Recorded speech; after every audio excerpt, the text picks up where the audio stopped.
આવી ગયું હતું ગામડેથી બહુ બધું શાકભાજી, લાલ મરચાં, લીલા મરચાં, કારેલા, રીંગણા, દૂધી અને મકાઈના ડોડા એ બધું મૂકી દીધું એક સાઈડમાં. પછી લઈ લીધા વાસણ અને કપડાં હાથમાં, બધું જ કામ ફટાફટ પતાવી દીધું.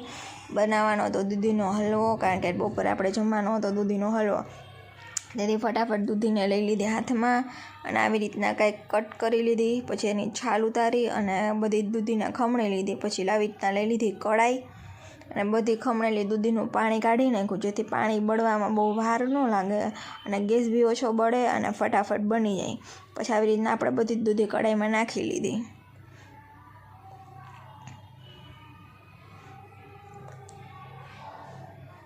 આવી રીતના કંઈ રહી ન જવું જોઈએ, બધી દૂધી લઈને નાખી દેવાની કઢાઈમાં.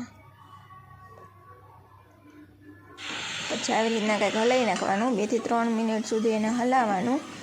પછી 2-3 મિનિટ જેવું થઈ જાય ને પછી એમાં થોડુંક નાખી દેવાનું દૂધ.